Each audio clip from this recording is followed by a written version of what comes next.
আসসালামু আলাইকুম রহমতুল্লাহি ওবরকাতুহু। সম্মানিত দর্শক, বাংলাদেশের আর্থিক খাত নিয়ে আমরা সবাই চিন্তিত।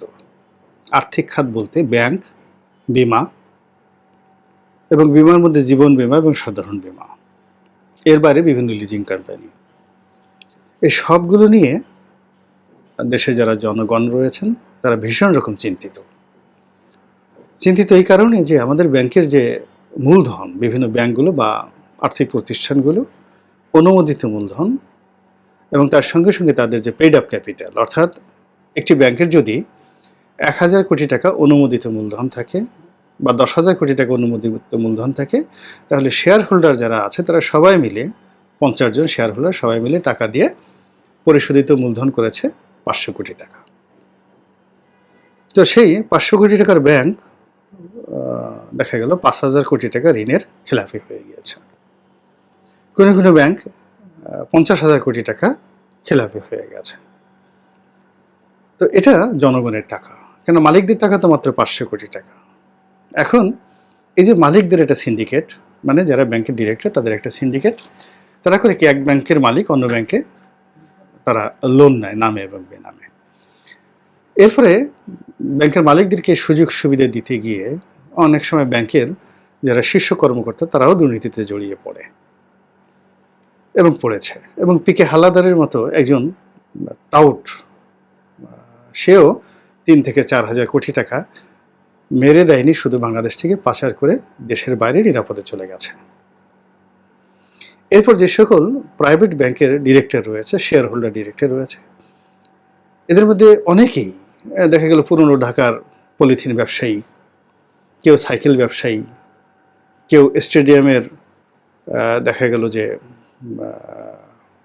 ওই মোবাইল ফোন, ফ্যান, এ সমস্ত ইলেকট্রিক দোকানের খুচরা বিক্রেতা, কেউ হয়তো গার্মেন্টস মালিক, লেখাপড়া জানে না, কেউ হয়তো লেখাপড়া জানে কিন্তু ভীষণ রকম দুর্নীতিবাজ, খারাপ প্রকৃতির মানুষ, রাজনৈতিক ক্ষমতা ব্যবহার করে এই শ্রেণীগুলো ব্যাংকের পরিচালনা পর্ষদে ঢুকে গিয়েছে এবং মালিক হিসেবে তারা ব্যাংক পেয়ে গেছে। এবং নির্বিচারে রাজনৈতিক বিবেচনায় যে ব্যাংকগুলো দেওয়া হয়েছে, সে চিন্তা করেন তো, হুসেন মোহাম্মদ এরশাদ, তাকে একটা ব্যাংক দেওয়া হয়েছে। তাপস, ফজলিনুর তাপস, তাকে একটা ব্যাংক দেওয়া হয়েছে। এফবিসিআইতে নির্বাচিত হওয়ার সাথে সাথে বেঙ্গল গ্রুপের জসিম সাহেব, আরটিভির মালিক, তাকে একটা ব্যাংক দেওয়া হয়েছে। মানে এছাড়া এমন একটা জিনিস যে চেয়েছে, সেই আমেরিকাতে গিয়ে দেখা গেল যে প্রধানমন্ত্রীকে কোনোদিন হয়তো একটা সংবর্ধনা দিয়েছে, তাকে একটা ব্যাংক দেওয়া হয়েছে। এরকম অসংখ্য ঘটনা এক নির্বিচারে। মহিউদ্দিন খান আলমগীর যে কোনোদিন একটা মুদির দোকান করেনি, সচিব হতে পারেন, ব্যবসা বাণিজ্য আলাদা জিনিস। আপনি অনেক জ্ঞানী হতে পারেন, পণ্ডিত হতে পারেন, পণ্ডিত হলে যে আপনার টাকা উপার্জন করতে জানবেন, নট লাইক দ্যাট। টাকা উপার্জন মানে জ্ঞান উপার্জনের হলো সবচেয়ে কঠিন, তারপরে কিন্তু টাকা উপার্জন, এটা এত সহজে নয়। এবং প্রাচীন ভারতে, এই ইতিহাস না বললে নয়, প্রাচীন ভারতে সবচেয়ে জ্ঞানী ব্যক্তি মানে ব্রাহ্মণদেরকে বলা হতো যে তারা শ্রেষ্ঠ ব্যক্তি, তারপরে যোদ্ধা, ক্ষত্রিয়, তারপরে বৈশ্য যারা ব্যবসা বাণিজ্য করে। ক্ষত্রিয়দেরকে বলা হতো যে তারা জীবন দিয়ে দেয়, রাষ্ট্রের জন্য জীবন দিয়ে দেয়, এই জন্য তারা শ্রেষ্ঠ। এবং রাজা সবসময় ক্ষত্রিয় বংশ থেকে হতো এবং তারা কখনো ব্যবসা করতো না। কিন্তু ক্ষত্রিয় হওয়া সত্ত্বেও দেখা গেল ব্যবসায়ীরা ব্রাহ্মণের উপরে এবং ক্ষত্রিয়ের উপরে সারা জীবন কর্তৃত্ব স্থাপন করেছে। তো এই টাকা যখন খারাপ লোকের হাতে চলে যায়, অযোগ্য লোকের হাতে চলে যায়, তখন কি ভয়াবহ অবস্থার সৃষ্টি করে তার নমুনা বাংলাদেশে ঘটে গেছে ব্যাংকিং সেক্টরে। আমাদের রাষ্ট্রীয় দেনা, এখানে অযোগ্য লোক, যে লোক ধরেন ১,০০০ কোটি টাকা একটা সিগনেচারে সে পাশ করে দিচ্ছে, জীবনে সে কোনোদিন কলার ব্যবসাও করেনি, এরকম রাজনৈতিক ব্যক্তিত্ব মন্ত্রী হলো, অভিজ্ঞতা নাই, যোগ্যতা নাই, লেখাপড়া নাই, ভিশন নাই, মিশন নাই, পাশে বসলে ঘামের গন্ধ আসে, দাঁত ভর্তি ময়লা, জিহ্বা সাদা হয়ে গেছে ময়লাতে, আপনি পাশে বসতে পারবেন না, দেখলে বমি আসে। এই সমস্ত লোকের কাছে জাতির আমানত যদি থাকে, তাহলে যা হবার তাই হয়ে যাচ্ছে। শেয়ার মার্কেটে থেকে শুরু করে অন্য যে সমস্ত জায়গাতে সব ক্ষেত্রে একই অবস্থা। তো যাই হোক, এখন এই যে আমাদের যে ব্যাংকগুলো, অনেকগুলো ব্যাংক সীমাহীন, মানে আমরা তো আসলে আসল খবর জানি না, বাংলাদেশ ব্যাংক বলেও না, যেটা বাংলাদেশ ব্যাংক বলে আমরা সেটা বিশ্বাসও করি না। কিন্তু আমরা যেটা আশঙ্কা করি যে বেশিরভাগ ব্যাংকই বসে পড়েছে। তো এর মধ্যে আবার যেগুলো শুয়ে পড়েছে, একেবারে চিৎপটাং হয়ে শুয়ে পড়েছে, এরকম কয়েকটি ব্যাংককে, অন্য যেগুলো ব্যাংক একটু কোমর বাঁকা হয়ে আছে, একটু বসে আছে, এদের সঙ্গে মার্জার একত্র করে দেওয়ার জন্য বাংলাদেশ ব্যাংক একটা সিদ্ধান্ত নিয়েছে। মানে ব্যাংক সিদ্ধান্ত মানে কি, বাংলাদেশ ব্যাংকের তো নিজস্ব ব্যাকবোন নেই, তারা নির্দেশিত হয়ে, আদেশিত হয়ে এই কাজগুলো করেছে। এবং যাদের দ্বারা আদেশপ্রাপ্ত হয়েছে তাদের যে আবার এই ব্যাংক মার্জার বা ইকোনমি সম্পর্কে খুব ভালো জ্ঞান গরিমে আছে, আমি অন্তত জানিও না, দেখিও না। মানে একেবারে কে পয়েন্টে যারা যারা আছেন তাদের সম্পর্কে আমার ধারণা অনেক স্পষ্ট না। তো যাই হোক, এই যে মার্জার, এই মার্জার বা একত্রীকরণের সারা দুনিয়াতে সমাদৃত, কিন্তু বাংলাদেশে যে প্রেক্ষাপটে, যে পরিস্থিতিতে এবং যে কারণে এই ব্যাংকের একীভূতকরণ হচ্ছে, এটি পৃথিবীতে কখনো হয়নি। প্রথমত, এটি জোর জবরদস্তিমূলকভাবে চাপিয়ে দেওয়া হচ্ছে এই মার্জারটা, যে তোমাকে এটা করতে হবে। আর দ্বিতীয়ত, মানে মন্দের সঙ্গে ভালোকে মিশিয়ে দেওয়া হচ্ছে। এবং আপনি সবসময় জানেন যে মন্দর সঙ্গে ভালোকে মিশালে ভালোটা নষ্ট হয়ে যায়। আমরা জানি যে এক বালতি দুধের মধ্যে যদি একটু গোমূত্র ফেলে দেওয়া হয়, গরুর চুনা ফেলে দেওয়া হয়, এক ফোঁটা, দুধ শেষ। তো এরকম, মানে আপনি একজন ফেরেশতাকে বা একজন ওলি আল্লাহকে বেশ্যাপাড়ায় পাঠিয়ে দেন, সে সেখানে বসে সারাদিন জিকির করুক, লোকজন বলবে যে হুজুরের এই অবস্থা হলো লাস্টের দিকে, সেও ওখানে গেল। তা দুনিয়াতে নর্মালি মন্দের যে প্রভাব খুব বেশি, খুব বেশি। বসন্তের বাতাস মানুষ মনে রাখে না, কিন্তু ঘূর্ণিঝড় তছনছ করে দেয় সব কিছু। তো যেটি রোগাক্রান্ত, এমনি রোগ বালাইয়ের ক্ষেত্রে আপনি করোনা ধরেন, কুষ্ঠ ধরেন, এগুলো ছোঁয়াচে রোগ, মানে মন্দ জিনিসগুলো ছোঁয়াচে। কিন্তু একজন মানুষের মধ্যে ধরেন একজন অলি আল্লাহ আছেন, তার অনেক ভালো গুণাবলী আছে, একজন খুব জ্ঞানী ব্যক্তি আছেন, সারা জীবন পরিশ্রম করে অনেক জ্ঞান অর্জন করেছেন, একজন ধনী ব্যক্তি আছেন, সারা জীবন উপার্জন করে ধনী ব্যক্তি আছেন, সে যদি কাউকে ছুঁয়ে দেয় তাহলে তার কোনো গুণাবলী তার মধ্যে যাবে না। কিন্তু মন্দ যে জিনিসগুলো আছে, একজন জেনাকার, সে কিভাবে জেনা করে, এই জিনিসগুলো যদি কাউকে দেখিয়ে দেওয়া হয়, একজন ভালো মানুষও জেনাকারের দিকে লালায়িত হয়ে পড়বে। চোর ডাকাতের সাথে মিশলে এই জিনিসগুলো মানুষকে টানতে থাকে ম্যাগনেটিকভাবে।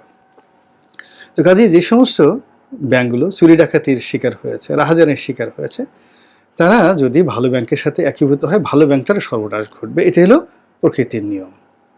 এখন বাংলাদেশ ব্যাংকে যে সমস্ত লোকজন এই কাজ করেছে, এখন গভর্নর সাহেব কয় টাকা বেতন পান বলেন তো? রাষ্ট্রের একজন কর্মচারী, 2 দিন পরে তার চাকরি থাকবে না।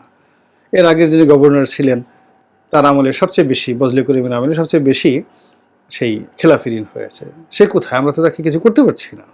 কিন্তু একটা সিদ্ধান্তের কারণে সর্বনাশ ঘটে যেতে পারে। আগে যারা ছিলেন, এই সে আমাদের রাখাল বালক ডক্টর আতিয়ার রহমান, তার আমলে অনেকগুলো ঘটনা ঘটলো, শেয়ার মার্কেট কেলেঙ্কারি থেকে শুরু করে সেই রিজার্ভ লুট, তার তো কিছু হয়নি, কিন্তু দেশের তো 12টা বেজে গেছে। তো এই যে মার্জারের যে অবস্থা, এই মার্জারের অবস্থার ফলে কি হচ্ছে, পুরো মার্কেটে একটা মিশ্র প্রতিক্রিয়া দেখা দিয়েছে। এবং জোরাজুরি এই করার এইটাকে মানুষে ঠাট্টা করে, প্রথম আলোর মতো পত্রিকা ঠাট্টা করে বলছে যে এটা জোরাজুরি করে বিয়ে করলে, ফোর্স ম্যারেজ করলে যে ফল আসে, জোর করে বিয়ে করলে যে ফলাফল আসে, জোর করে মার্জার করলে তার চেয়ে খারাপ ফল আসে বা সেরকম ফলাফল আসে। আবার আমি যেটা এখানে বলার চেষ্টা করছি যে এরকম জোরাজোরি করে ধরেন আপনি মার্জ করলেন বা ফলাফল আপনি বিয়ে করলেন, সেক্ষেত্রে বিয়ে করলে আপনার বাসর হবে, কিন্তু বাসরের আগে দেখা গেল আপনার তালাক হয়ে গেল, এবং সেই জিনিসটি এখানে দেখা যাচ্ছে। আজকে যখন আমি ভিডিও করছি সেদিনের খবর হলো বাংলাদেশের মধ্যে যে কটা মানে দর্শনীয় ব্যাংক রয়েছে, দুর্বল ব্যাংক রয়েছে, শীর্ষ অবস্থানে ন্যাশনাল ব্যাংক। তারা সিদ্ধান্ত নিয়েছে, এর কারণ হলো তাদের রাজনৈতিক শক্তি আছে, তাদের সাথে অনেক শক্তিশালী লোকজন আছে, বিএনপি আওয়ামী লীগের।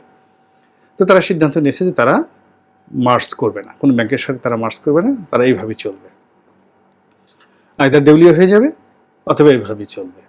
এটা হলো ন্যাশনাল ব্যাংকের সিদ্ধান্ত। সরকারি ব্যাংক বেসিক তারাও সিদ্ধান্ত জানিয়ে দিয়েছে যে না, তারা সিটি ব্যাংকের সঙ্গে হবে না। তাহলে কারা কাদের সাথে হচ্ছে? এবং আলটিমেটলি এই যে পদ্মা ব্যাংক যারা নিয়েছে, মানে পদ্মা ব্যাংক যেটা মহিউদ্দিন খান আলমগীরের ব্যাংক, এই ব্যাংক যারা নিয়েছে ডাচ বাংলা ব্যাংক, আলটিমেটলি সেটা টিকবে কিনা আমরা এখন পর্যন্ত বলতে পারি না। কৃষি ব্যাংক এবং রাষ্ট্রীয় উন্নয়ন ব্যাংকের সাথে যে একীভূতকরণ সেটা হবে কিনা, অগ্রণী ব্যাংকের সাথে জনতা ব্যাংকের সাথে যে জিনিসগুলো হওয়ার কথা ছিল, আলটিমেটলি এই জিনিসগুলো আদৌ হবে কিনা এটা নিয়ে কিন্তু এখন সংশয় দেখা দিয়েছে। এবং এই যে সময়টা সামনে জুন জুলাই এবং এখন যে প্রকৃতি বিরূপ অবস্থা এবং বৈশ্বিক যে ডিফিকাল্টিস, এর মধ্যে বাংলাদেশ ব্যাংক যে সিদ্ধান্তটা নিল এবং সেই সিদ্ধান্তটা বাস্তবায়ন হলে হয়তো ৩-৪ মাস একটু ধামাচাপা দেওয়া যেত অনেকগুলো দুর্বলতাকে। কিন্তু যখন এই সিদ্ধান্তটা যদি নেওয়ার পর তারা বাস্তবায়ন করতে না পারে, অর্থাৎ এই মার্জার হওয়ার আগেই যদি মার্জার বন্ধ হয়ে যায়, এরপরে এই যে জিনিসগুলো ধামাচাপা দেওয়ার জন্য এই মার্জার করা হয়েছিল সেই ধামাচাপার বিষয়গুলো যদি উন্মুক্ত হয়ে যায়, সেফটি ট্যাঙ্কি যদি ফেটে যায়, এবং আপনি তো জানেন যে সেফটি ট্যাঙ্কি যদি ফেটে যায় তো সেখানে তুমুল ব্রাস্ট হয়ে দুর্গন্ধ ছড়িয়ে পড়ে চারিদিকে এবং মানুষ মারা যায়, আশেপাশের লোকজন মারা যায়। এরকম ব্যাংকিং সেক্টরের যে সেফটি ট্যাঙ্ক রয়েছে, সেই সেফটি ট্যাঙ্ক যদি যে কোনো একটা ব্যাংক, মানে সিঙ্গেল ওয়ান ব্যাংক যদি ব্রাস্ট হয়, সেটা পদ্মা ব্যাংক হোক কিংবা ন্যাশনাল ব্যাংক হোক, যদি ব্রাস্ট হয়ে যায়, বাকি অনেকগুলো যেই ব্যাংকগুলো এখন শুয়ে আছে তাদেরকে আইসিইউতে নিতে হবে, যারা বসে আছে তারা শুয়ে পড়বে, যারা হাঁটু কোমর একটু নুয়ে আছে তাদের অবস্থা কী হবে একমাত্র আল্লাহ রাব্বুল আলামিন জানে। তো কাজেই যে অপকর্ম করা হয়েছে, যে অন্যায় করা হয়েছে, যে জুলুম করা হয়েছে আর্থিক খাতের উপর, এটি প্রকৃতি সহ্য করছে না, এটিকে খাওয়ানো যাচ্ছে না, এটিকে সামাল দেওয়া যাচ্ছে না, এটি প্রতিশোধ পরায়ণ হয়ে পড়েছে। এই অপকর্ম প্রতিশোধ নিতে চাচ্ছে, প্রতিদান দিতে চাচ্ছে, এবং সেই প্রতিদান কেবলমাত্র আওয়ামী লীগের উপর থাকবে না, পুরো দেশ, জাতি এবং কালের উপর এটার একটা প্রভাব পড়বে। এবং সেই প্রভাবে আপনি আমি কোন পর্যায়ে যাই এবং কতটা ক্ষতিগ্রস্ত হই একমাত্র আল্লাহ রাব্বুল আলামিন বলতে পারেন। আল্লাহ আমাদের সবাইকে হেদায়েত দান করুন এবং হেফাজত করুন। আসসালামু আলাইকুম ওয়া রাহমাতুল্লাহি ওয়া বারাকাতুহু।